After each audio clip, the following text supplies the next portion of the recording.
নমস্কার, সকলে কেমন আছেন? আমি মোনালিসা চলে এসেছি একটা নতুন ভিডিও নিয়ে। ড্রেস আপটা দেখে বুঝতেই পারছেন কি ব্যাপার হতে পারে। হ্যাঁ, বোনের মাধ্যমিকে আজকে শেষ দিন ছিল, আজকে আমি গেছিলাম ওর সাথে।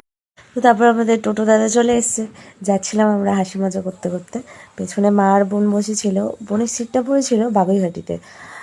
তো আমরা রাস্তা থেকে যাচ্ছি আর গল্প করছিলাম। আমি যখন মাধ্যমিক পরীক্ষা দিয়েছি সেই টাইমটা কথা। আমরা সেম স্কুল যদিও, বাট ওদের সিটটা এখন চেঞ্জ করে দিয়েছে, আমাদের অন্য জায়গায় সিট পড়েছিল। তো পরীক্ষা মানে টেনশন তো থাকবেই, ওর জন্য নার্ভাসনেসও রয়েছে, এটা স্বাভাবিক ব্যাপার। তো তারপর মা বললো চল একটা জায়গা আছে নিয়ে যাচ্ছি তোকে, তো যাচ্ছিলাম সেখানে। বোন যতটা না টেনশনে থাকে, মা তার থেকে বেশি টেনশনে থাকে। তারপরে এখানে নামলাম, দেখে পরে জাস্ট একটাই ফিলিংস আসলো যে এখানে যদি ঘন্টা খানেক না 3-4টি দিন গোটা কাটিয়ে দেওয়া যেত, কি যে ভালো লাগতো। তারপরে ভিতরে আস্তে আস্তে গেলাম। মানে মনের মধ্যে অশান্তি থাকলে মানে এই জায়গাটা আসলে অনেক শান্তি লাগছে। আমি বলছি যে এখানে মনের মধ্যে কারোর অশান্তি থাকলে এখানে মানে কাটালে সময় এত ভালো লাগবে, তার কল্পনার বাইরে। পাশে একটা পুকুর আছে, মাছ আছে, অনেক অনেক মাছ আছে।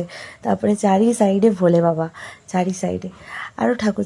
আর এই পুকুরে বাবা কি বড় বড় মাছ, আমি খাওয়াতে গেছিলাম, মানে এত বড়, আমার কি মজা হচ্ছিল। তারপরে এখানে নন্দী মহারাজেরা ছিল, এখানে মা এসেছিল, পাউরুটি খাওয়াচ্ছিল ওদেরকে, ওদের জন্য পাউরুটি আনা হয়েছিল।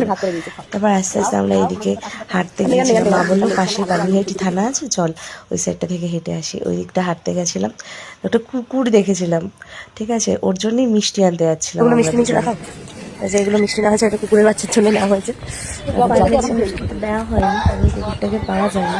এরপরে ভিডিও আসছে, দেখো বোনের রিয়াকশন, এক্সাম দিয়ে কি হয়েছে ওর হাল। টাটা।